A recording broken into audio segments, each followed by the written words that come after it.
Good evening and welcome to Sacramento County Planning Commission for Monday, September 8th, 2025, convening at 5:30 p.m. Will the clerk call the roll? Good evening. Members Borja, Here. members Conklin, Here. Corona Savignano, Here. Devlin, Here. and Verga. Here. And with those members present, we do have a quorum. Thank you very much. Will you please rise and join me in a Pledge of Allegiance? Vice Chair, would you lead us?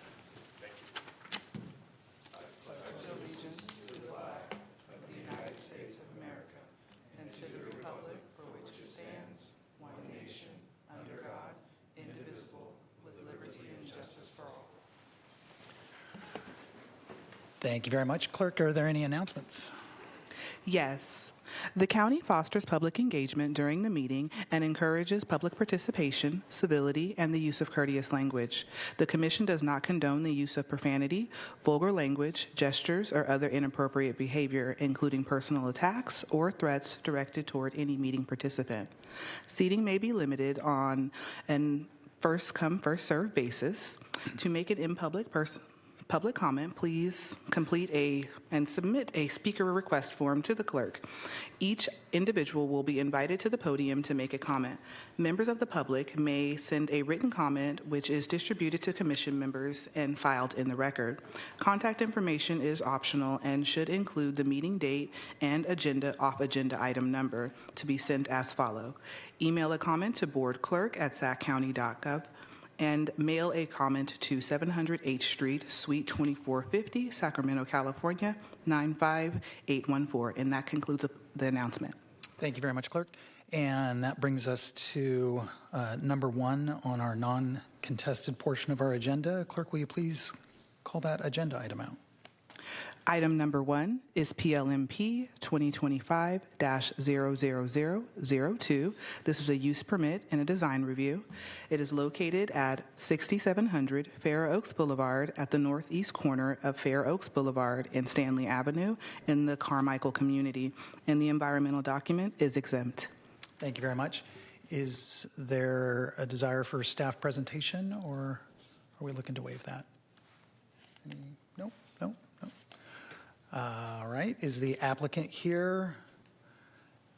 It's entirely up to you if you'd like to present or address. Sure. If you'd like, you're more than welcome to speak, or are you good? Okay, all right. Is there any questions or that the members of the commission would like to make, or comments? Nope. All right. And don't see any public comments. Are we looking for a motion? And we have not received any public comment cards either. Okay. Thank you. I move staff recommendation. All right. We got a motion. Second. We have a second. Clerk, will you please call the roll?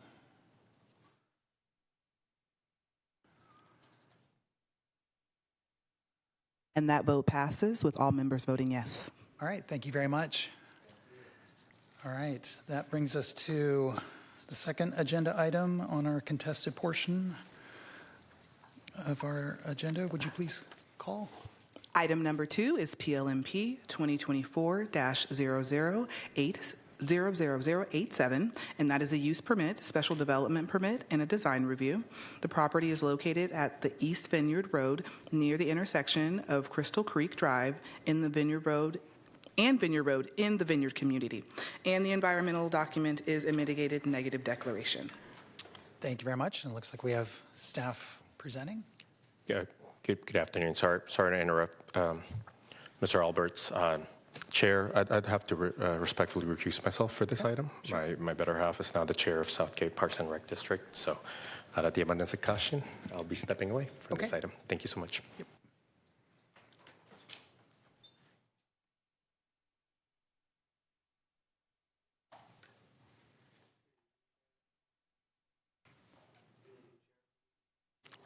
Still can't hear you. Good evening, Chair and Commissioners. My name is Christopher Alberts. I am Associate Planner here at Sacramento County at Planning Environmental Review and the lead planner for the AT&T Laguna Creek Trailhead Wireless Communication Facility. The project site is located within the Vineyard community near the intersection of Crystal Creek Drive and Vineyard Road. Existing development on site consists of recreational amenities such as trails and picnic tables. The project site would be located within the Laguna Creek Parkway, which is an open space designation in the county, and surrounding land uses include existing residences. The entitlements being requested today are a conditional use permit to allow for a wireless communication facility, a special development permit to deviate from the maximum allowable height of 55 feet to the proposed 80 feet. Lastly, a design review. This here is an overview of the project site showing where the proposed lease area would be. The lease area would be approximately 306 feet east from Vineyard Road. This is similar to the previous slide, except it shows more of the general location of where the proposed tower would be here more on the south side of the enclosure and the associated equipment right next to it right here. This slide is showing the elevations for the proposed 80-foot tower. There are a few components on this tower that I would like to walk through, starting with the top. First would be the antennas. They would be consolidated within the water tank themselves. Therefore, they would not be visible from the public. Going down, you see this design right here. This is a band that was proposed by the Wilton Rancheria Band of Miwok Indians during tribal consultation. And just right below that, at 62 feet, is where future proposed co-location could occur for different wireless providers. Moving down to the equipment shelter, you can see that the equipment would be on a 4-foot steel platform due to the project being located within the flood zone. And at the bottom of the enclosure, you would see there are 36 square inch holes that would allow for drainage to flow through. Moving on, I am going to show you different photo simulations from various areas surrounding the project site. First being northeast from across the intersection of Vineyard Road at West Savannah Drive. Next is east from Crystal Creek Drive across from Vineyard Road. Here we're looking south from Clover Ranch Drive at Saddle Creek Drive. This would be the nearest point along Saddle Creek Drive to the site.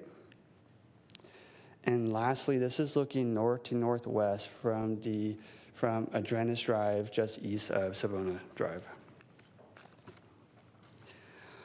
On the screen is the existing coverage map provided by the applicant team. Within the blue circle, which is the area impact, you will see that there is more on-street coverage compared to indoor coverage. You will also see that there are areas where no coverage is being provided, and that is mainly on the eastern portion of the area impact. The proposed 80-foot tower would provide greater indoor coverage compared to outdoor coverage as seen on the previous slide.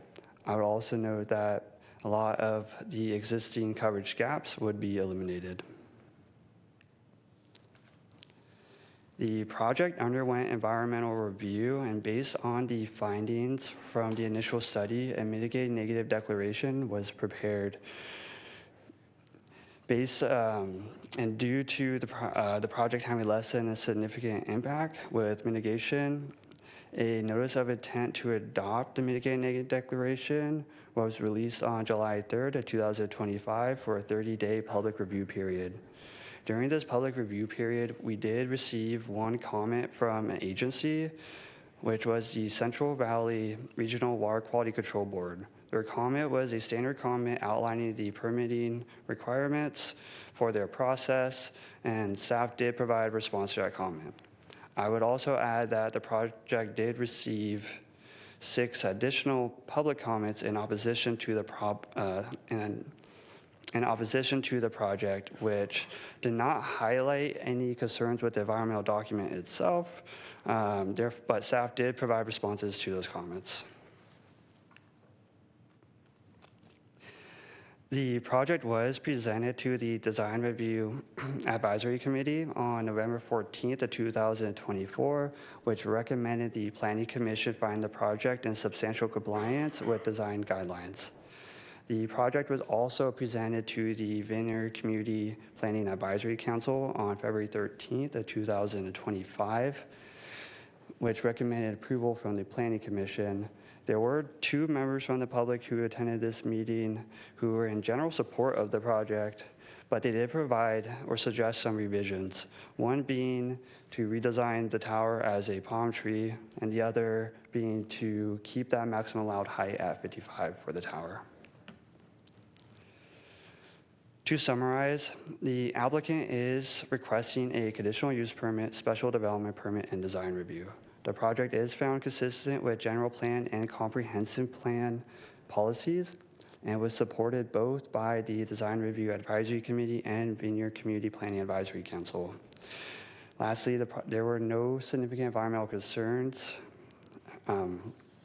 identified during analysis of the project.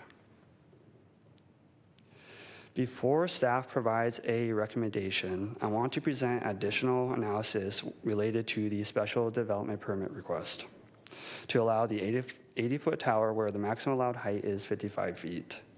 Here you can see the coverage differences between the 55-foot tower and 80-foot tower. I'll also note that unlike earlier exhibits that provided the coverage combined with the surrounding towers, these show standalone coverage without any assistance from nearby towers. Therefore, Planning and Environmental Review staff recommends the Planning Commission take the following actions. Determine that the environmental analysis prepared pursuant to the California Environmental Quality Act is adequate and complete. Adopt the mitigation monitoring and reporting program. Approve the conditional use permit subject to findings and conditions. Approve the special development permit subject to findings and conditions. And find the project in substantial compliance with design review guidelines subject to findings and conditions. That concludes my presentation. I'm here to answer any questions, and the applicant is here as well. Thank you very much. Any questions for staff? No? All right, thank you very much. And we'll now turn it over for the applicant. Good evening, commissioners. My name is Mark Lobaugh. I'm with Epic Wireless, here representing AT&T on this matter. This area is the area that the project's located is experiencing a great deal of growth, explosive growth, and AT&T is trying to get in front of that by improving communications for businesses, first responders, residents, and the like. This tower will go a long way to improving communications for folks out there. We've entered into a lease, and we've got a signed agreement with the Park District. It's a fully executed agreement, and they're standing by waiting to see if this project gets approved. The design of it was a result of their request. Park District specifically requested that we do this water tank design. They actually approved the colors, the design, everything about it. We looked at various alternatives, and we felt that perhaps this water tank was the best alternative rather than a tree in this particular location. That being said, I'd love to answer any questions you have and make myself available. Thank you. Thank you very much. Any questions for the applicant? No? All right, thank you very much. I will now open it up to any public comments. Any member of the public wish to comment on this item? We have not received any speaker cards. All right, thank you very much. Then we'll kick it back to the dais. I'll make the motion to move the project with the recommendations of staff. We have a motion. Second. All right, we have a second.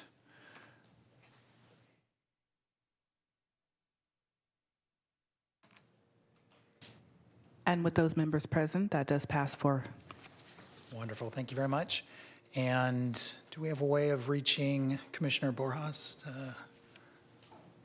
have him return? He's out getting a chicken sandwich. Okay. Well, all right. We'll move on to agenda item. Oh, here we are. There we go. And then we'll move on to agenda item 3, Clerk. And agenda item number 3 is PLMP 2024-00226. This is a zoning ordinance amendment and a county code amendment, and this is a workshop item to the Planning Commission. Good evening, everyone. My name is Yang Choi, Associate Planner with Planning and Environmental Review, and I'm the lead planner for this item. It is a workshop item today to receive the feedback from your commission and the public today. So our workshop overview today, I'll be going over some of the quick background and the workshop requests. I'll also go over our existing crowing fowl zoning code as well as a proposed zoning code and provide you with the next steps.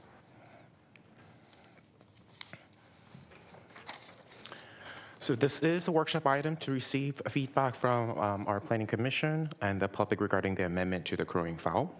Our staff has been receiving increasing number of concerns related to roosters, and staff has been coordinating with various agencies within our county, including code enforcement, sheriff, animal care services, and agriculture advisory committee.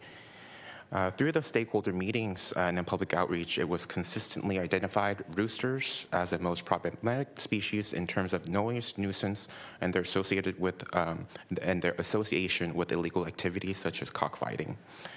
And as a result, the county is prioritizing targeted regulations that address roosters rather than the broadly regulating all crowing fowl. As mentioned earlier, and unfortunately, our community has been also impacted by these illegal activities. As recently as of last year, law enforcement seized over 200 birds in connection with the cockfighting operation. Cockfighting is a federally prohibited under Animal Welfare Act, and it is frequently associated with other unlawful activities such as illegal gambling and narcotics. So today, staff is here to receive feedback and comments on the zoning ordinance amendment to amend Chapter 3 and Chapter 7 of the Sacramento County Zoning Code that pertains to keeping of crowing fowl.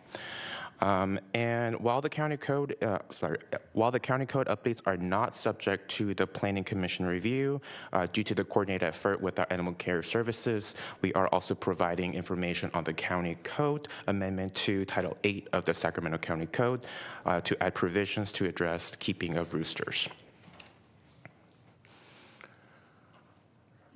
So to go over our current regulation for crowing fowl, so our crowing fowl is currently defined as any rooster, peacock, goose, quaking duck, or guinea fowl. As mentioned earlier, we wanted to do more targeted regulation, so it was determined that the rooster would be what would be amending the most. At this time, Sacramento County allows crowing fowl on lots over 10,000 square feet. There is currently no limitation of number of fowls that they could keep as long as their parcel is over 10,000 square feet and is within the parcel that's allowed. The next two slides is just for your information. It just kind of lists how other counties and other cities are restricting the roosters. I'll be just skipping these, but we will definitely come back if you have any questions regarding to the regulations of other jurisdiction. So I'll be going over some of the proposed amendment that the county staff is proposing. So first, the county staff is amending section 393G, which pertains to the incidental agricultural accessory structures, uses, and or keeping of animals. On this section, what the staff is doing is to clarify that what we're amending today is really incidental use and keeping of animals, and it does not impact our commercial agricultural activities, such as our poultry farmers.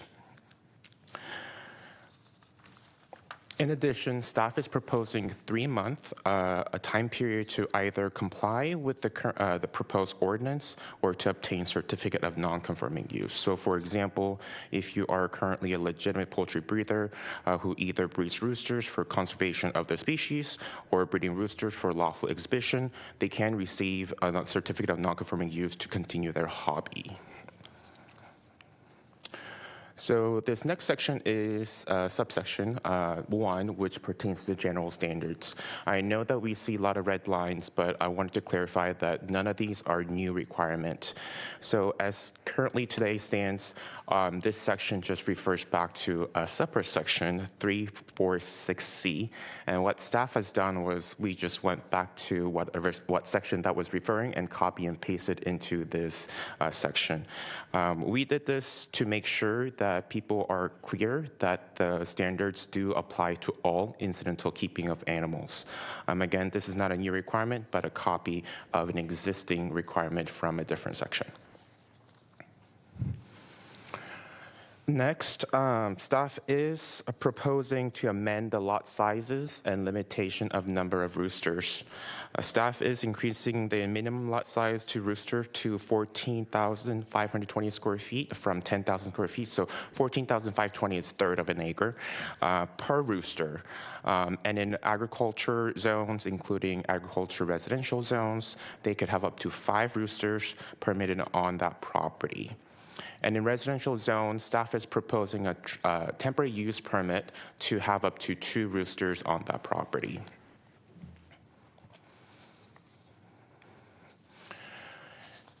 County does recognize the important role that our agricultural education program play in our youth development and responsible animal stewardship. We remain committed to supporting these programs such as 4-H and Future Farmers America.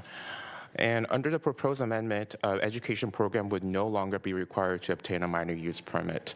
As currently today, those programs, if they do want to have those animals, they do require a minor use permit on today's proposal. But because they're doing something that we support, we would like to get rid of that requirement.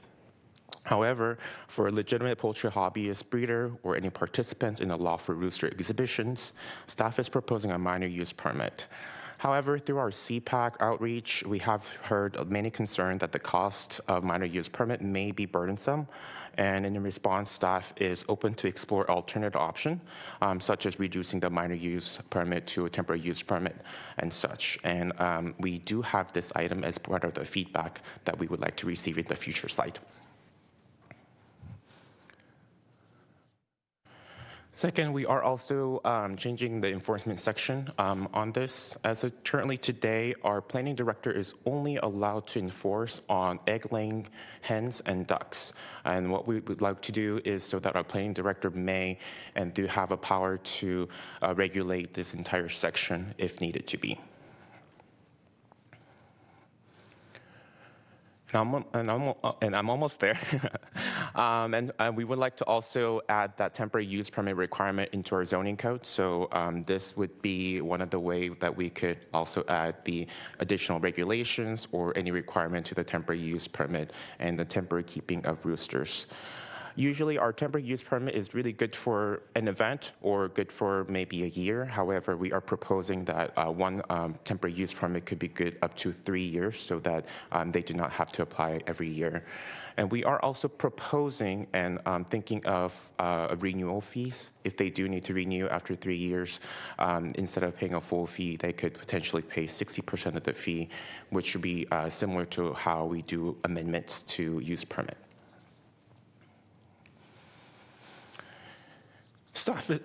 County staff is also clearing some definitions. And the most important one that we have today is we are also adding the commercial agriculture to clearly separate from incidental use to a commercial operation. The other definition, we are making sure that the crying fowl is included as part of incidental keeping of animals, and also making sure that other definitions are consistent with our current definitions.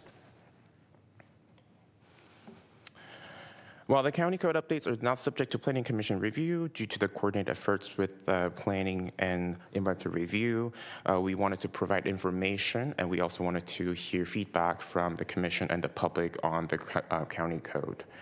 So, county code, we are adding definition of enclosure and also definition of roosters.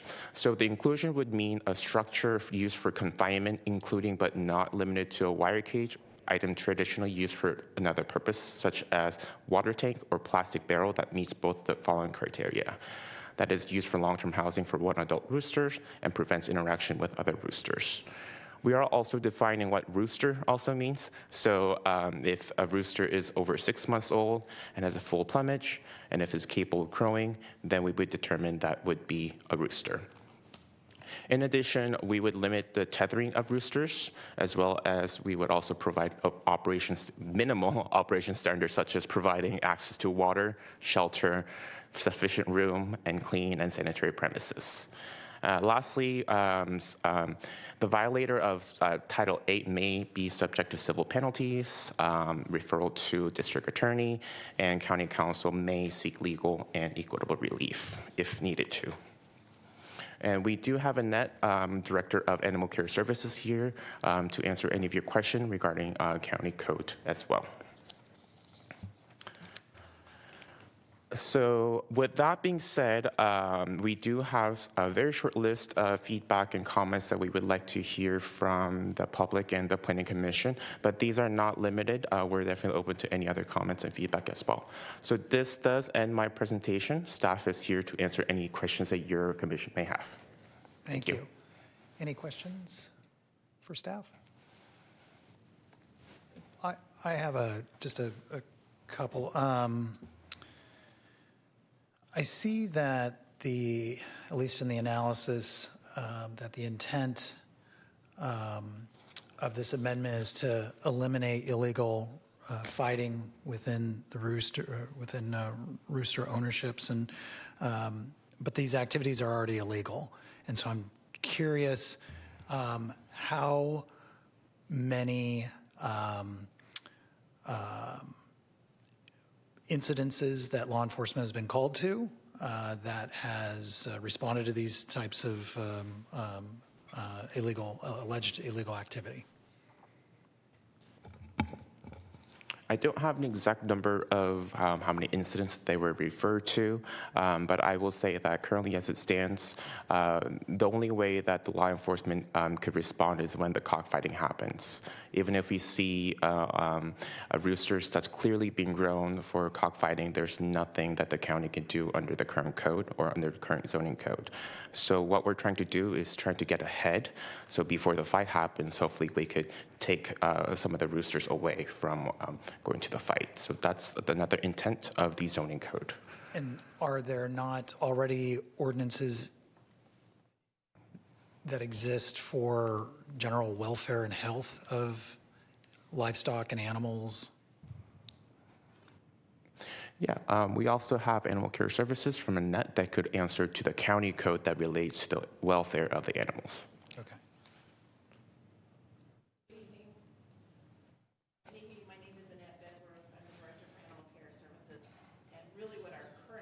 Is it's brand new under Title 8, and what we're trying to do is eliminate I'm here for the humane side of the roosters, and we're trying to eliminate the raising of roosters for cockfighting. And it's very clear, because right now it's currently not illegal, but when you're driving by large farms, and we do have some here that are raising them for cockfighting because they're tethered, and that's inhumane for one, and you only tether roosters because you're training them to be cockfighting roosters.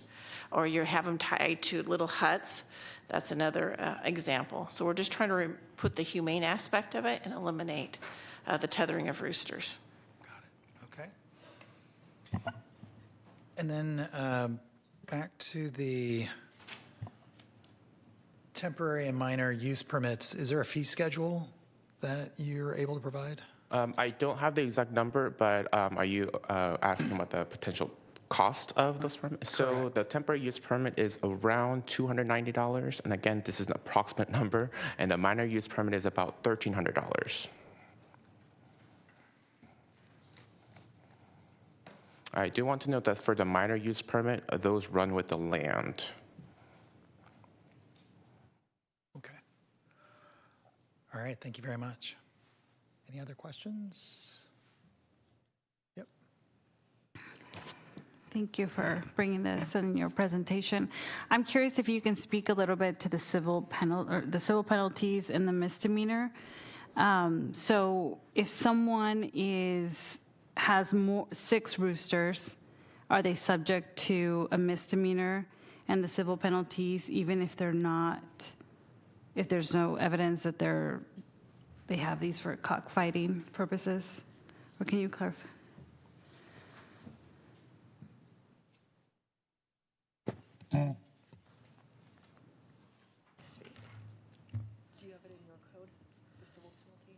I don't have the civil penalties, but we're not going to offer a misdemeanor if, not based upon numbers from animal services perspective. Ours is completely the humane side of things. So we would only enforce with usually misdemeanor or felony charges in the DA's office if they're being inhumane to these roosters. And that's where we get into the cockfighting. I don't have the zoning code in front of me or the county code for code enforcement's fines, but what they typically do is they start off with a courtesy notice or courtesy inspection for not just this topic, but pretty much for any potential violation of the zoning code. They will go out when they've received a complaint, see what's going on, talk to the person about what the zoning code requirements are, and then if they are not able to get compliance, that's when they start writing official notices of violations. Fines can occur, penalties at that point. I do not recall what those are per day or incident. And then, of course, there's appeal processes for those fines as well. Okay. Then I think maybe that could be something that could be clarified in here, because when I initially read it, it does say that someone who violates this chapter, which talks about everything that was in the presentation, is liable for civil penalties and may be charged by the district attorney with a misdemeanor. So maybe just something to clarify, because I don't know that we would want to do that for someone that has, 6 roosters. Maybe they didn't know. And on that point, also, the 3 months seems to me short. I don't know how much feedback you've received in terms of this proposal, if there's been much engagement, but I imagine the 3. Is it 3 months from when it gets adopted, I assume? Yeah, okay. Correct. That's typically how we do it. In this case, we are discussing that with both animal care and the Egg Commissioner's office, because for the most part, when we have an ordinance change, we're able to notify folks, typically businesses, through the business licensing provisions. Most of our agricultural operations and hobbyists are not subject to a business license, so we're looking at whether or not that criteria, if it would be the effective date of the ordinance or some other provision, so that we can make sure that folks have been adequately notified. And we're also planning on working with our public information officer on ways that we can make sure that the public at large is notified of the changes. Okay, perfect, yeah. I guess I would just urge looking at the 3 months. It seems like a short period of time, especially for some individuals that may not know that this is being proposed, and that these notices or information also be made in languages for others to understand and the requirements. And then you mentioned a certificate of non-conforming use for those that have roosters for hobbies. How much is a permit? How much is that? Or what's the process? It's not limited to hobbyists. Okay. It's just anyone that's currently keeping roosters in good condition. So as long as they're not violating the potential county code, they would be able to apply for certificate of non-conforming. Wendy may be able to answer a question on the fee schedule for the certificate of non-conforming for these type of permits. The certificate of non-conforming non-conforming use certificate is typically around the same amount as a minor use permit. The board has, in some other instances, waived that fee for a limited period of time for folks that voluntarily come in to get those certificates. It would also depend on, as Young mentioned, we can't issue a certificate of non-conforming use for a violation of county code or any state or federal law. So it is still likely that in some instances, some folks may not be able to get a certificate of non-conforming use depending on how they're operating, or if it's just felt that the overall care or number that they're asking for is deemed to be creating a public health concern, because there's still findings that have to be made for the certificate of non-conforming use. Okay, thank you. And then, I'm sorry, did you say why 5 roosters? I'm sorry? Up to 5, why? For reasoning? the Yeah. agriculture one. So the number, we've looked at a lot of jurisdictions, nearby jurisdiction for the county jurisdictions first. We saw most that a lot of jurisdiction does have either from 2 to 5. Some have based on the parcel size as well. So for San Joaquin County, if you have, I believe, from 3rd acre, you could have 1, and if you have bigger, then you could have 2 or 3. That seemed to be the most common and consistent throughout the California counties. And I do want to mention that we have also looked at some of the city jurisdiction, because we do have some communities where with a lot of single-family housings, and a lot of times we found that a lot of cities just do not allow roosters. Okay. And I don't know 5 if that's a lot, or I don't know anything about this, but maybe going back to the humane piece, if there's a tie to that, the humane piece versus, this is what other counties and cities and jurisdictions are doing. Yeah, I don't know, I'd be interested in that. If you have that later, that's fine too. Right. Yeah. Again, this is for an incidental keeping of animals, does not pertain to any commercial operator. So it would be for someone who owns a home, live there, and they would like to have backyard, and that we would be limiting. Again, the limitation would only be roosters. They could have how many number of egg-laying hens. And we also found that a lot of egg-laying hens do not require a lot of roosters to live. The proportions are from like 10 to 1 or 15 to 1. So we believe that 5 is, and actually providing options is flexibility to have these options is better for a resident than not allowing, having a strict number compared to other jurisdictions that have just no way to have certain amount of roosters. Okay. Just follow up. Oh, go ahead. Go ahead, sir. For my own clarification, the permits are for anybody intending to keep or keeping a rooster, correct? Not just those that would exceed the number 5 or whatever. So if you're in agriculture zone and you meet the minimum lot size, you could have up to 5 without any permit. Okay. If you are in RD1 through RD10, which is a single family zone, you would need a temporary use permit up to 2 roosters. Thank you. Thank you for the staff, and thank you, Director Bedsworth, for lending us your time this evening. Big fan of the Bradshaw Animal Shelter. I was just curious to see if for example, now you or your team or any folks in the law enforcement community do see that there's a number of roosters that would need to be confiscated. Do these roosters go to the shelter, or what happens to the live animals? It depends on the situation. Okay. Let's say that there's like 20 or 30 of them. Is the shelter able to handle that many birds all at one time? At the very most. At the very most. At the very most. It really depends on the situation. A lot of times we can take 10 to 20, but not long term, right? Because we're not built for housing roosters at our facility.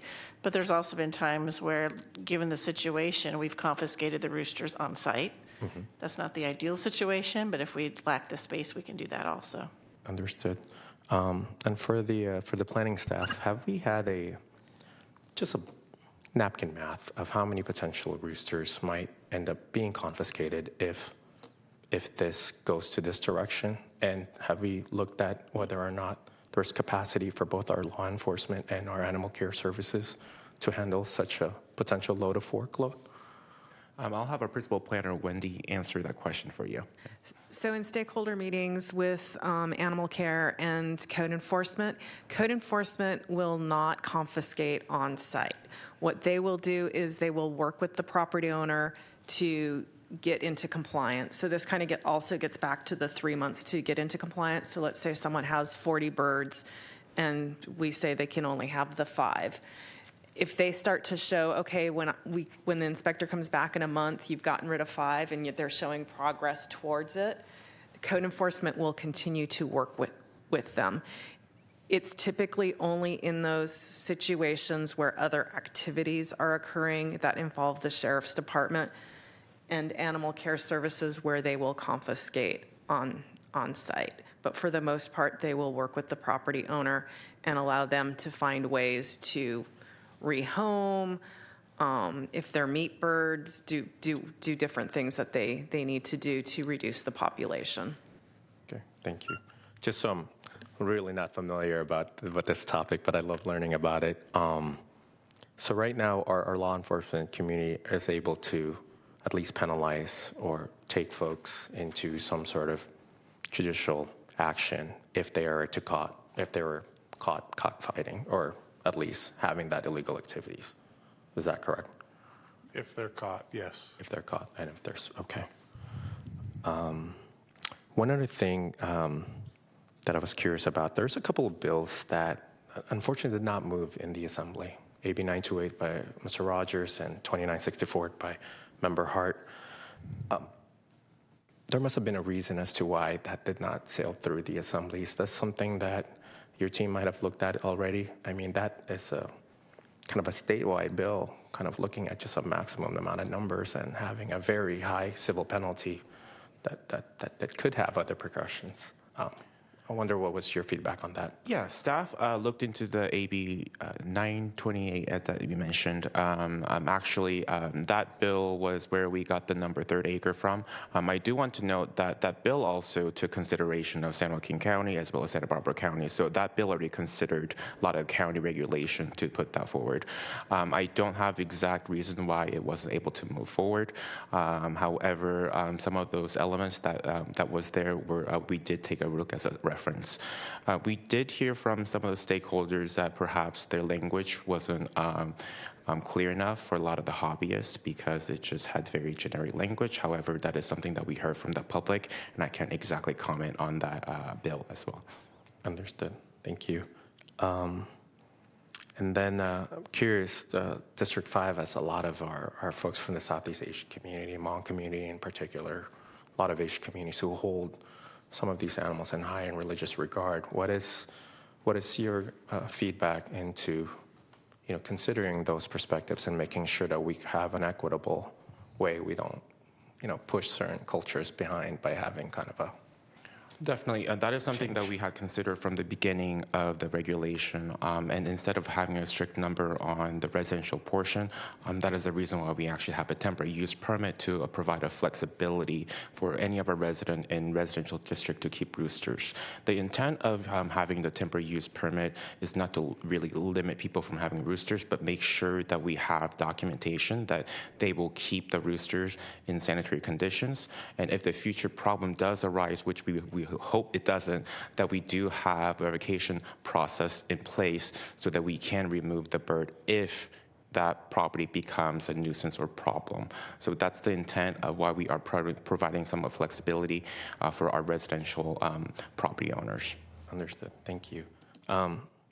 What if they were to ask if there's a religious exemption? Is that something that you would want to take a look at? That is something that we could take a look at as part of our temporary use permit process.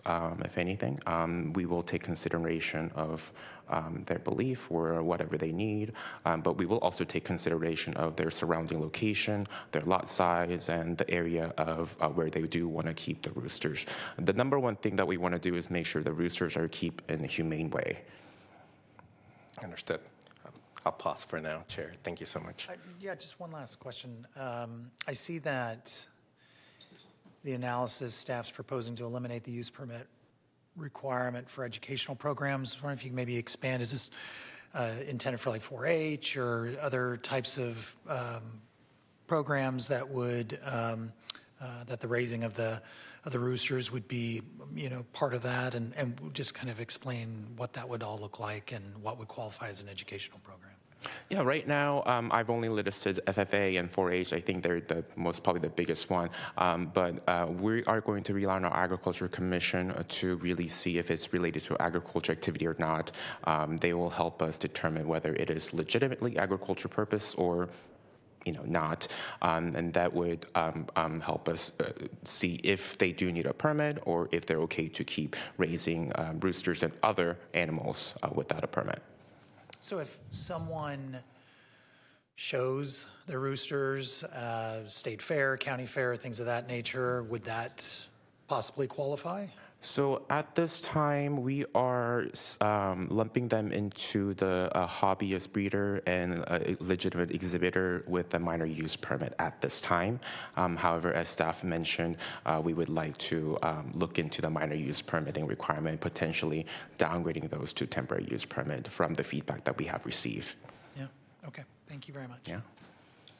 Sorry, just have one last question. Just for the members of the public, where might we be able to find information on how many citations or issues or illegal cockfighting rings or something to the extent that this has been a problem in the last, let's say, 2 to 3 fiscal years? I think the Sheriff Department would be the best resource for illegal activities, such as cockfighting, and we could also reach out to code enforcement for just general overpopulation of roosters or nuisance related to roosters. I'm sorry that I did not have that information prepared for you today. Okay, understood. Thank you. If I may expand on that one a little bit. Typically, while we get complaints for roosters, if the property is over 10,000 square feet in size, our code enforcement office will not act on that complaint, because the way our zoning code is written right now is that there is no limitation if you have 10,000 square feet or greater. So a little bit less than a quarter of an acre lot, you could have a couple hundred birds, and there's no restriction right now. Same with animal care, even if they're not being provided with shelter, water, being tethered, we don't have an ordinance to prevent that from happening. Just to add a little bit, as currently written, our planning director is also unable to cite or revoke what they do if it's related to roosters, because the current ordinance only limits our planning director to enforce on egg laying hen and duck. So that's another piece that does not let us enforce on crowing fowl and roosters today. Mr. Chairman? Yep. Have you had much feedback from the Rio Linda community at all?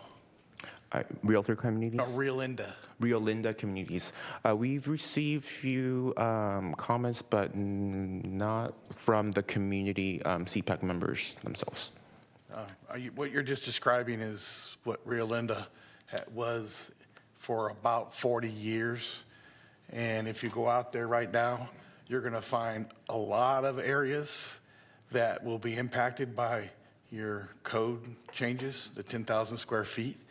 There's significant numbers of people out there that have the older plots that were about 10,000, a little bit more than that, who to this day, because I drive by there on a regular basis, would be significantly impacted by this ordinance. I mean, I Street, 14th Avenue, go in and around those areas down there, and you're going to find out that that has a pretty big impact on them. I don't know if you know the history of this area, but Rio Linda was a large agricultural egg producing area, and most of those properties out there are still egg zoned at 5 and 10 acres. So if there's ag zoned as in that area and they have chickens and roosters, will this change affect them? Because you're talking about RD10, RD1. You didn't say anything about agricultural zoned areas. They're not anymore what you would call commercial farms like they used to be. They're more cut up areas that are basically people who have their own little chicken farm, so to speak. And, you know, I see a bunch of heads nodding out there in the property there, that if this results or has an impact on the ag zoning that they're in, it will have an impact on them significantly. That's why I was curious if you got much feedback from that community, because you know, it's literally only about 15 miles down the road here where it's at. And it's quite large for those of you who know Rio Linda. So you might want to try to, if it impacts the ag designation of that property room out there, we might need to have some kind of further investigation into whether it impacts them or not. I can think of 4 places that I drove by in the last 3 days that this would impact. So, and when you're talking about permits cost. And you just talked anywhere from $130 to $1,300. So you're talking about families out there who would have to pay, if this impacts them, have to pay those permits. And, you know, depending on what kind of permit it is, it could go, you know, was it up to 3 years? And then after that, you have the minor use permit. There's just a bunch, as you just elaborated. And I don't know what the time frames are, but those are generational homes out there who've had those things for decades. And, you know, I'd hate to be someone out there every 3 years having to put $1,300 out to keep their chickens and their roosters.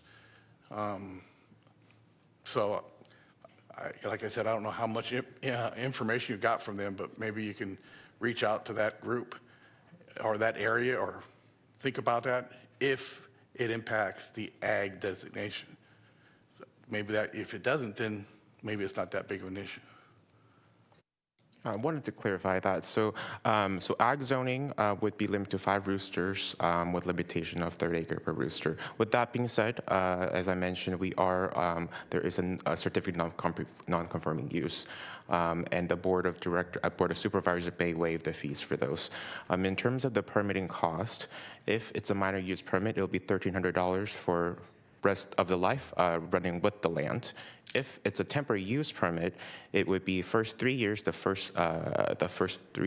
very initial 3 years will be around $289, $290, and every subsequent 3 years will be 60% of around $290. So it's not $1,300 every 3 years or anything like that, so I wanted to kind of clarify that for you.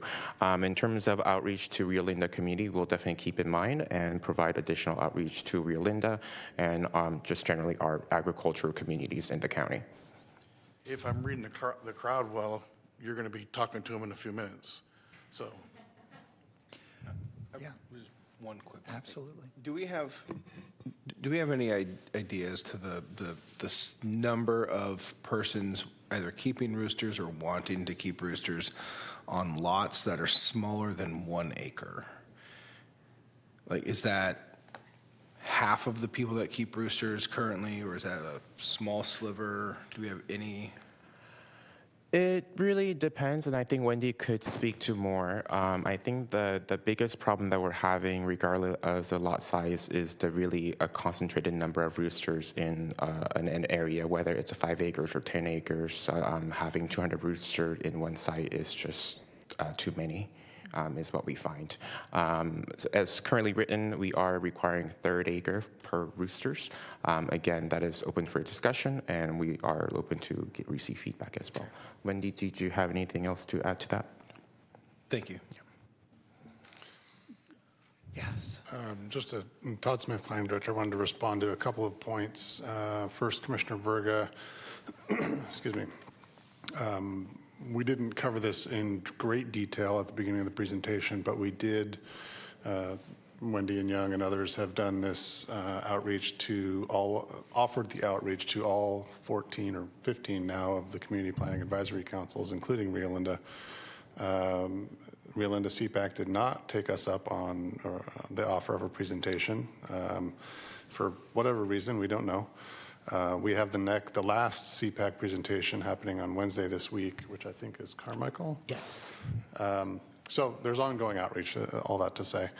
And then I'm going to go back to Chair Conklin, your question regarding educational aspect, I think is what was in your head as it relates to perhaps showing certain roosters at the state fair, county fair, et cetera. Is it correct to describe your question more along the lines of through showing roosters at an exhibition like that, that could be educational to those visitors of the fair or fairs or something along those lines? Exactly. Okay. Thank you for clarifying my own comment. I needed it. Yeah, sorry about that. If the showing is related, like, you know, FFA, 4-H, one of the reason why there is to show the birds. So if it's educational, we also, there are also hobbyists that breed for conservation, and we do note that they do have higher number of roosters because they need to conserve the species and they need to replicate. So that's how we put them into separate categories versus education and hobbyist breeders. Okay. Well, I know all of us have probably several other questions, but I know we have a lot of folks in the public that would like to provide some comments, so I want to give them an opportunity. So, yeah, we'll thank you very much for the presentation. I appreciate that. And then we'll now open it up for public comment. I believe we have about a half dozen or so. If you haven't, if you'd like to speak and you haven't filled out a card, please go in the back and fill out a card so we can get a record of it. We're going to go in, I guess we got the list there. We'll go in list order here. We'll proceed with Carol Lee.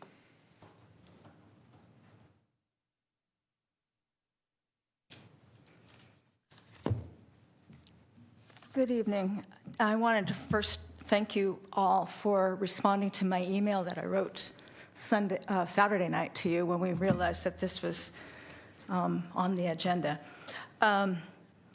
I live on 10 acres. My special needs son, David, has raised chickens for 25 years. And it's a big deal. It's a big deal. I think I had told you in the email a little bit about some of the breeds that he raises.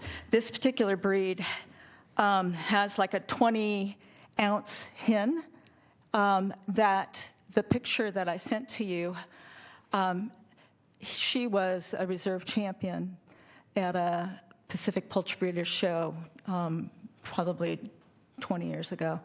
And this special thing about those hens is they have to have gold lacing around each feather.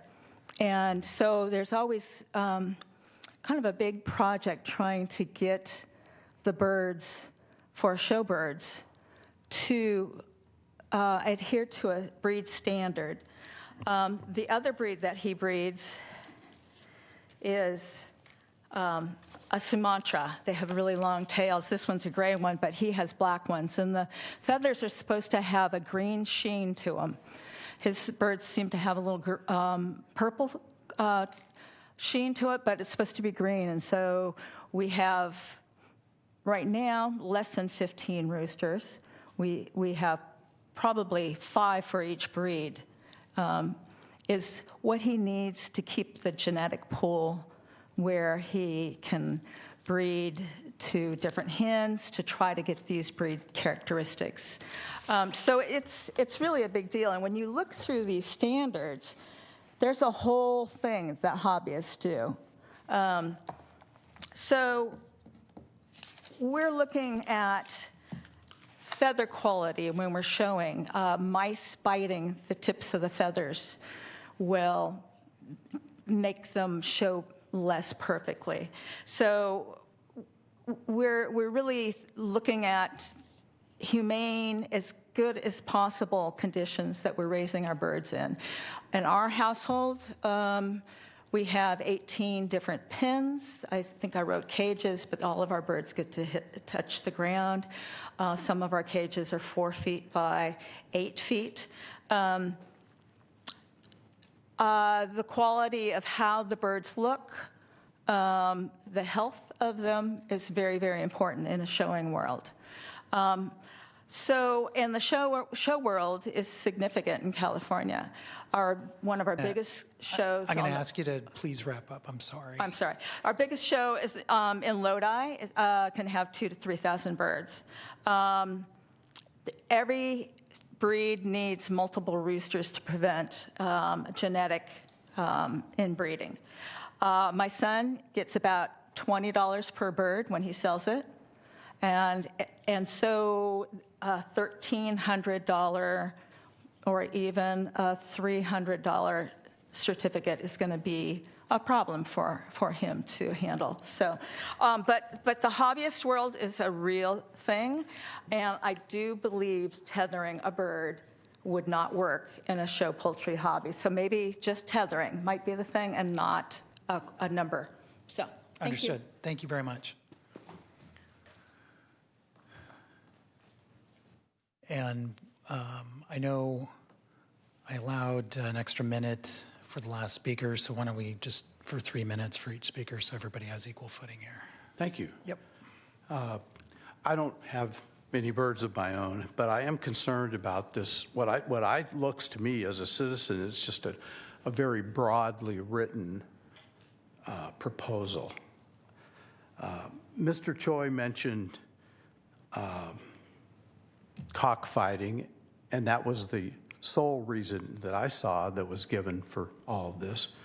But really, he also said that there was a farm or large farms where you could see, and I'm almost quoting, obviously that birds were being bred for cockfighting. Well, if that's the issue, then why not? If there's some way to write it, there should be some way to write an ordinance so those things that are obvious to Mr. Choi or other people could be part of the ordinance instead of arbitrarily, in my opinion, deciding what size lot is appropriate for people in R1 through R10. What about people who can't afford a larger lot? Do they deserve no birds at all? And somebody else deserves more because they have a 1/3 acre instead of 10,000 feet? These things don't seem logical to me.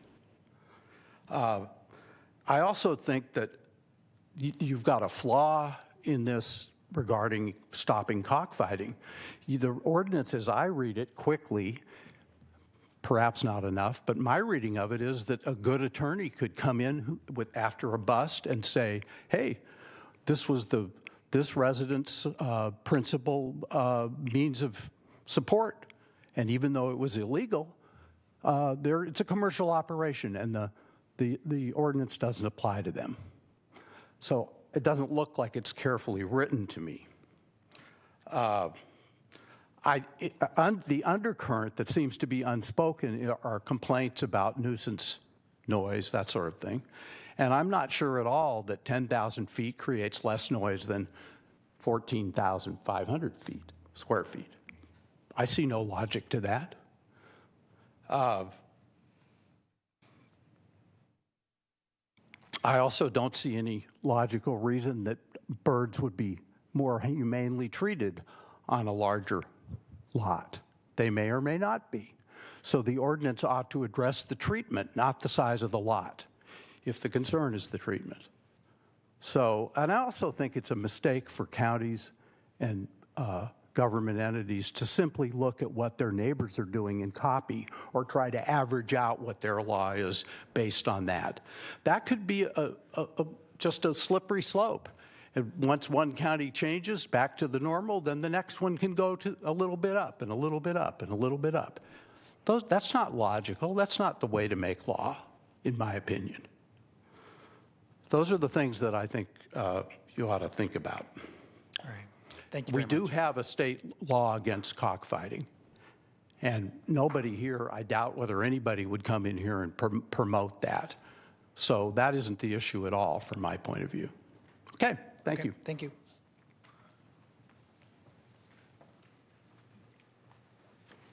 Thank you for the opportunity to address you this evening. I have several comments, and I hope to work with you on this, but I do want to voice a great note of caution for each of you. There's a lot more work that should go into crafting any kind of ordinance related to roosters specifically, and to animal welfare. I want to begin this with a general idea. Chickens are an anti-poverty mechanism. So trying to tell somebody who has a backyard, just a simple backyard, that they should not be able to have a rooster sounds more like a nuisance order than a cruelty order. Chickens make great pets. They make great protectors. They're wonderful for neighborhoods. They build character. They build culture. They are relationship driven. This ordinance is, as proposed, is incredibly broad rather than incredibly narrow. If the purpose is simply to prevent cruelty, if the purpose is simply to not have tethered birds, which I fully support, if the purpose is to go after criminals who are fighting birds, then focus solely on that. Do not make a family, a hobbyist, any normal resident try to pay $1,300. The average American can't afford a $100 extra bill. So it's a ridiculous idea to say that someone can afford $1,300 to have a pet, not just be a hobbyist, have a pet. $1,300? Are you kidding me? $130? $300? It makes no sense.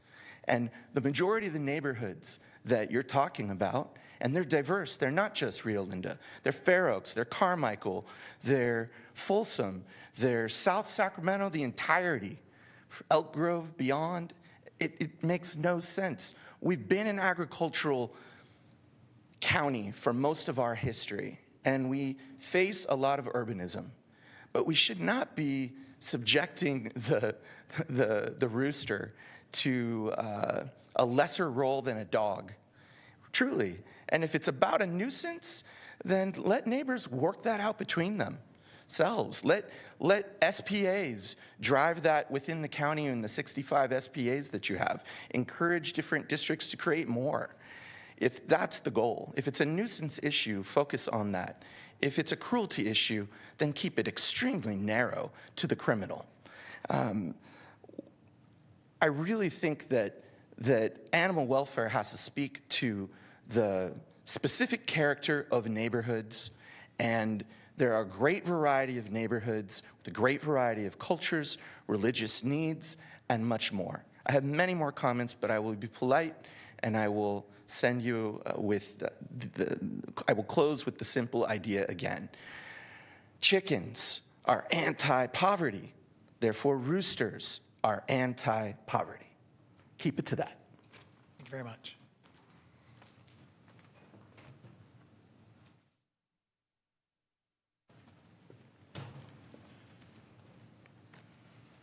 Good evening, Commissioners. Thank you for your time and consideration today.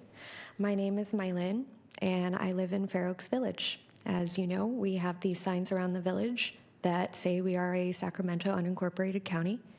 They show pictures of the iconic rooster in front of our famous red bridge, and our tagline is "Where the Rooster Crows." I run a small rescue for abandoned and unwanted poultry, and we are seeking sanctuary status with the Planning Commission as we speak. I have seen firsthand the consequences when people are no longer able to keep or no longer want the roosters. Right now, our county already struggles with rooster dumping. In Fair Oaks Village, we regularly find homeless and feral roosters abandoned in unsafe places, parks, neighborhoods, along busy roads, and my own front yard. In the last 2 weeks alone, I myself have seen over 20 poultry dumped.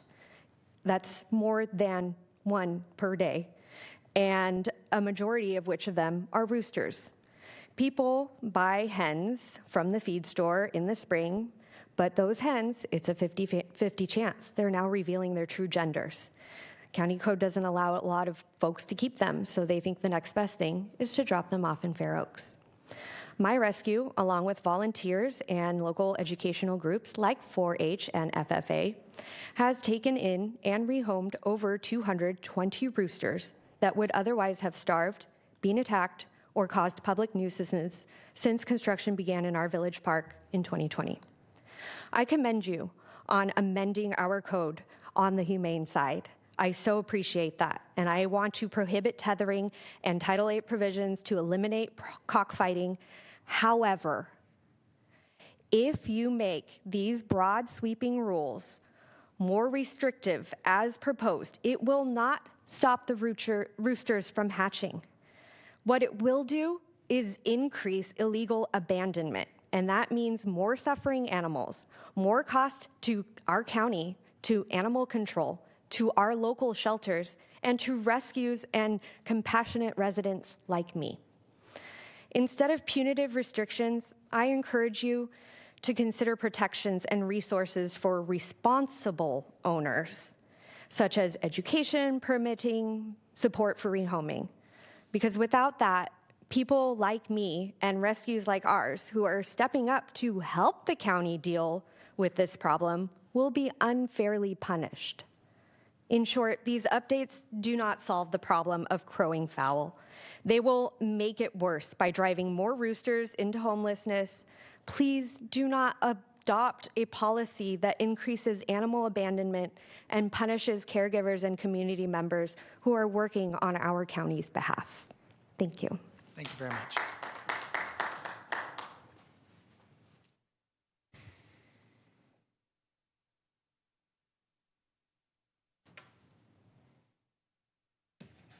Thank you for giving us this opportunity to share our concerns.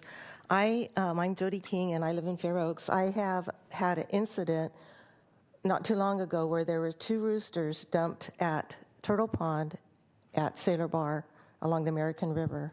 It took some of us 7 hours to be able to rescue those roosters. So right now, I have those roosters in my yard. They're really good.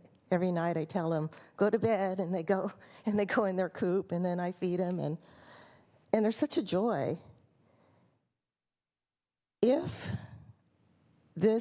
Fortunately, my backyard is over 10,000 square feet. But if the lot changes, what am I going to do with these roosters? What are other people going to do with the roosters? Are we going to turn them over to the county, the animal shelter, not knowing if they'll be able to be rehomed? Probably not. So they'll probably be killed. Is that inhumane treatment? Is that humane treatment? No, that's not humane treatment. What we're about is we're trying to help the roosters, to give humane treatment to the roosters and to all animals. I applaud being able to have stricter regulations on the targeting people that are actually abusing these roosters and chickens in general. I want to continue to support that, but to make it effective to target the people that are actually doing it, not those of us that are trying to provide humane treatment for the animals. Thank you. Thank you very much.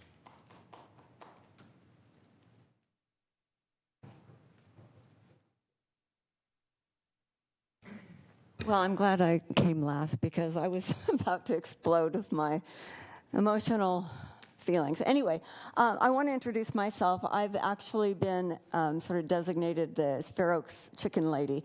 For the last 10 years, my life has been all about feeding the Fair Oaks chickens that have been dumped in the parks incessantly.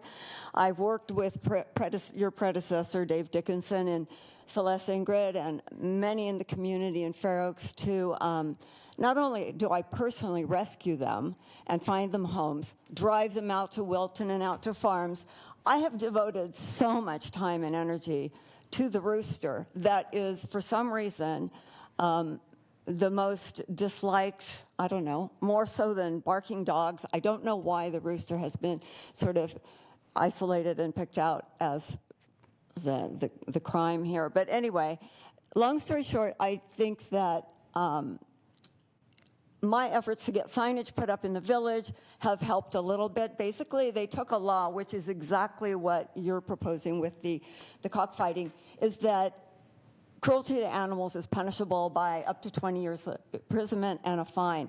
Or not, $20,000, I don't know. I don't have the signage with me, but we got 10 of those signs put up in the greater Fair Oaks area, and they've come down, but not my drive to personally keep the roosters safe in the village and keep people from dropping them. I've personally run after people who've dumped them and made them pick up the chickens and put them back in their vehicle and run them out of our village. The problem is that if we do a law that's this broad-stroked, it's only going to hurt people like myself and Maylin and rescues who are helping county deal with the problem of abandonment and mistreated chickens. The chickens that are dumped in the park in Fair Oaks Village are mistreated. Most of them are cockfighting roosters, and they become beautiful pets for loving families when they get rehomed. So I'm just hopeful that you look at your ordinance carefully and understand that you are probably targeting the wrong community people. And if you seriously want to have an arrest on a cockfighting ring, that's done very frequently in other counties. You just need to target the right criminal, not the hobbyists in the community and the rescues and the people like myself who have dedicated their time to the abandonment of chickens. Thank you. Thank you very much. Was there any other members of the public that didn't speak that would like to? Not seeing any? Okay. Well, I want to thank staff for their efforts. I know this is been a probably a Herculean effort to dive into, and I appreciate you establishing and staff providing a baseline, looking what other municipalities are doing in this space, just so we can get a sense of what levers, are able to be pulled. I do agree with my colleague that there's areas of Sacramento County that I think have had a long history of agricultural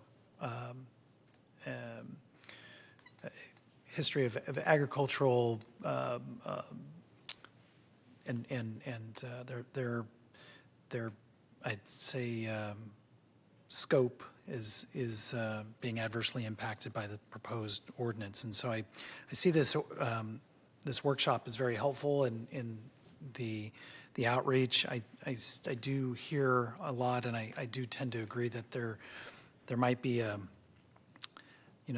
it's either we're going after a nuisance or we're trying to go after cruelty and abandonment and mistreatment of animals, and I caution and really hope that we can collect some of this feedback to really kind of hone in on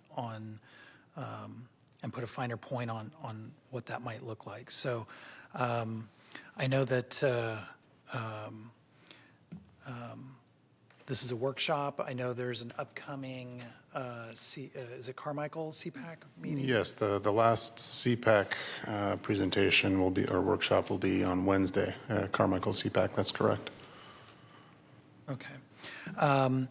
And I know there's some hopefully that's an opportunity for those that didn't get to speak tonight to attend that. I think that I've got some concerns about the fees and would love to interact with staff on developing maybe a, whether it's a, something that's de minimis in a renewal capacity, just to eliminate any perceived cost barriers. But I'll kick it off to any other commissioners. I know the Director Smith would like to provide some final thoughts, I think, on it as well. Thank you, Chair. I'd like to volunteer, and I appreciate the time and effort, Director Bedsworth, and Director Smith and Troy for all of the work here. In my humble perspective, it seems to me that this has been a years-long effort in coordination of multiple agencies, and I think that may or may not be as evident. Because what's happening is that there are community members who feel very strongly that they might be implicated if the target is organized cockfighting rings that is very difficult and are organized and are evasive. And I think that is at the heart of this, the issue, where I'm having just a very tiny bit of concern. And I do understand that there are members of community that are taking advantage of for lack of a better term, lack of an ordinance, of a cap, and using that to evade. And I think from what I'm hearing is that it's highly lucrative amount that they could potentially be making and taking advantage of this by cockfighting. And so I do not know whether it's triangulating our resources and maybe strengthening our law enforcement efforts that's going to get us there. Maybe perhaps this is a start at having a cap, but I would just encourage our team and our staff here to, again, listen to the members of the community, because I think what's happening is that we're inadvertently casting a net that is damaging some folks who might want to legally abide and who are doing, or I think rescuing, or at least raising these animals humanely and not in a way where they're trying to make business or they're trying to, again, engage in illicit behavior. And so as this moves forward, if I was a member of the public, I'd love to hear what the law enforcement agencies are saying. Like, I'd love to be able to hear and say, hey, as a sheriff's department or as code enforcement, it's really difficult for us to stop this because there's a property with 200 chickens and 200 hens, and this is the prime example, not the community members that we have here who are, again, trying to raise this in the right way, ethically, and again, are trying to, like a gentleman mentioned, just feed their families. And so I'd love to just be able to have that broader base look, so it's not just more of an administrative approach and more so, hey, this is law enforcement. We are struggling to have this. It's very hard to triangulate all of these law enforcement efforts. Therefore, this is the barrier and this is the challenge. And this is the problem that we're trying to solve. And I think that collectively with our community members here, we might be able to find, again, that fine-tooth comb of just addressing the heart of the issue, but not inadvertently damaging certain communities that, again, are not engaging in illicit behavior. So respectfully pass my time back to the chair. And again, thank you. Thank you to the team. I know, and I'm just understanding and realizing that this is a years-long effort now, and I think it will continue to be a few more weeks of effort. And I do hear the concerns from everywhere from the Farm Bureau to the folks that wrote to us here, that there's a longer conversation to be had, and I appreciate the other voices in the room to be present when hopefully we have this table back again to either to the Board of Supervisors or to another body that would then decide this. Thank you. Mr. Chairman, I just have a couple questions. In terms of this appears to be getting at is the one about the abuse, and two, it's kind of an understated issue of the noise ordinance or the noise problem. In terms of the noise issue, I'm asking, can't this be enforced as it would be if it was you had say a dog who was constantly being a problem? I've known for a fact that there's several people who have gotten the letters from the county about your animals not being, under control, and especially in residential areas. that's my first question. Can't this be handled the same way when it becomes a noise nuisance type thing? Okay, I'm going to speak from Animal Services side. I'd be happy to speak. I don't get nuisances calls on chickens or roosters. Okay. I get it on dogs, but not chickens and roosters. I mean, I would really like to have an opportunity to speak up a little bit and answer some of your questions. There's a very distinct here, what we're doing today has nothing to do with chickens. It's about roosters. And the planning side is addressing the numbers. Animal Services, I have nothing to do with the numbers. I'm here for the humane side, and we are targeting the illegal activity that's going on. We work closely with the Sheriff's Department. They have individual people who are assigned to this task team that we go out with. But unfortunately, right now, there are quite a few farms in the Elk Grove area that are tethering roosters by the hundreds. You can go out there and drive by, and there's nothing illegal about that right now. What we're trying to do is bring in a humane aspect of it and reduce that and destroy that inhumane activity that's going on. When you're tethering roosters either by their neck or by their foot, they're being trained for cockfighting. That is the whole overall goal from the Animal Services side. So basically, from your standpoint, the real issue is dealing with the tethering and giving the ability to go in and address that when you see it. Yes. Okay. So Yes. the other half of this, which is limiting the number of roosters in a given area, is a different issue that drove this. Can you tell us what the issue was that drove this? Do you want to go, or do you want me to go?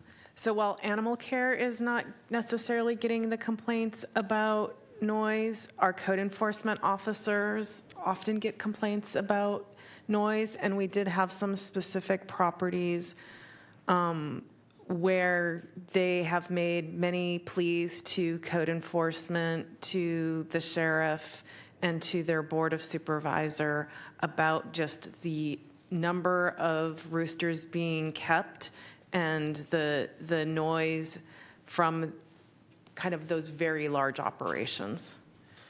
So put a little bit more color on that. There's in a couple of locations, there are upwards of 200 roosters on 5 acres, I think, with surrounding ag res, properties, folks who live there, and they hear roosters crowing at all hours of the day, day and night. Well, maybe not night. They're probably sleeping. My chickens sleep at night. They also have to, those neighbors put up with dust that is concentrated with byproducts of the rooster's manure, right? So you have this component of the dust, the smell, the concentration of urine from the roosters, et cetera. So there is definitely not just the noise, but the nuisance aspect of it, which is part of what we're trying to address in the zoning code piece of it. So you've got both sides. You've got the humane treatment of animals side of it. You've also got the nuisance and kind of the concentration issue that we're trying to address as well. Having lived in and around Rio Linda my entire life, I understand what you're saying about the smell and the noise. I guess my point would be, is there a way to address that issue without having such a broadly written ordinance? Because if it's a smaller group of people, then the net is open to catch. I guess I'm asking is can you find a way to reduce that by not putting necessarily a 5 number on it or something other way to allow you to address those larger areas that both have the nuisance from the noise and the problem with the smell and the air quality and all that, without dropping it so low that you affect other folks, I guess is my point. That's part of what we're trying to do, and conversations like this and getting public feedback from all different perspectives what we're trying to do is figure out that solution, that sweet spot. Obviously, there's no decision here tonight. We're gathering feedback and trying to come up with different creative ways to solve for the problem at hand. And just one other point, and the chairman already made it. If you're writing the ordinance, you can write the ordinance in a way to either eliminate or lessen any cost of permit for someone who's dealing with what the community's talked about versus something else. I mean, you can carve out a specific type of, you can create your own new permit if we want to go that direction, where it doesn't have that kind of a financial impact on people if you end up having to do some kind of a permit. That's correct. That's what staff presented tonight as an option. Thank you. That's all I have. Thank you. So maybe I can just attempt to like frame this for myself. And so we're dealing with animal welfare issues related to tethering and I'd say scale of like the number of birds on site. And then nuisance issues that are related to both the number of birds on site and maybe proximity to other residential homes. Yes, I would say that is fair. Yep. Okay. So I think just in general, I'm not a huge fan of maybe permitting and like regulation. I think I definitely understand and supportive of the tethering, and I think there's definitely some concentration that is some number out there that is logical, and maybe if you want to go above that, maybe then you need the permit. I certainly understand the nuisance issue as it relates to small lots. If you live in an RD10 and you've got 5 neighbors that have roosters, everybody's hearing those roosters all the time. And, to be honest, I'm not sure, like in those more urban type settings, if really roosters are appropriate. Chickens, sure, but I guess I would need maybe some more education to understand why a rooster is really necessary in some of those urban lots. I think on some of the larger lots, for me, I could see a number that is appropriate, where you could keep them humanely. And maybe if for whatever hobby reason you need to go beyond 5, I use that only because it's been put out there, maybe then you'd need a permit, but I guess it's kind of like, I think where I'm at kind of globally on it.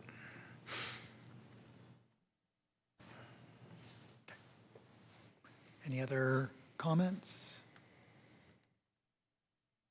May we just see the slide that you were hoping to share, Director Smith? I think those were your next steps and what comes after today's meeting.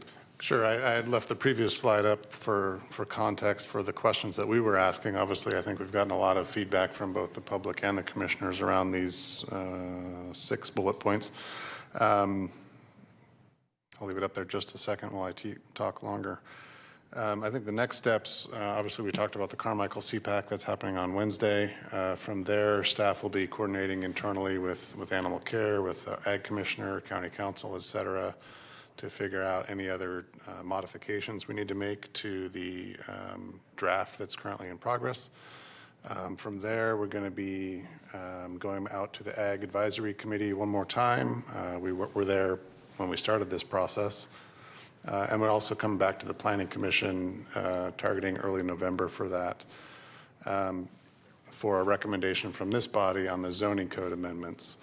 After that, we will be presenting this to the Board of Supervisors, targeting the end of the year for that. And then obviously, as with all zoning ordinances, they would be effective 30 days after the final action by the board. So we are obviously in gathering mode right now, whether that's constructive criticism, ideas for how to solve for some of these challenges that we've heard about tonight. But ultimately, we are looking to wrap this up by the end of the year. Mm-hmm. I do have the I'm sorry. It came out louder than I expected. I do have the dates for the Ag Advisory Committee. It's on October 8th. And then we plan on coming back to the Planning Commission on November 3rd for your recommendation to the board. So we're on a pretty tight time frame. But the information that we received tonight from the public is consistent with a lot of the comments that we received at the prior to CPAC. So we're already working on potential amendments. Okay. Does that conclude the presentation?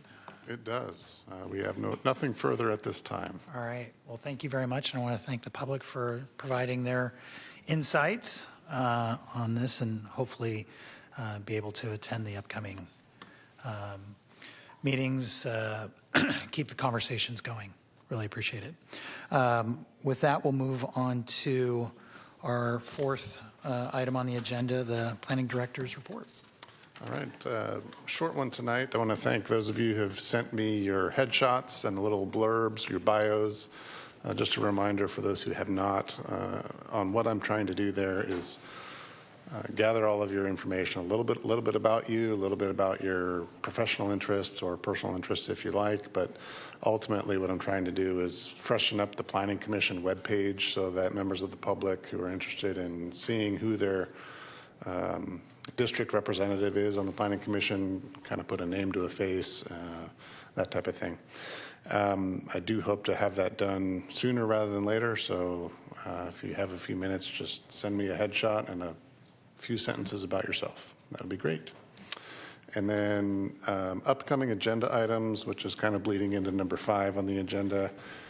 Next meeting looks, I'll say relatively light. We do have a couple of housing projects on that agenda. But then October 6th, we do have a meaty item that is the target date for the Coyote Creek Agrivoltaic Ranch, the big solar project in the East County.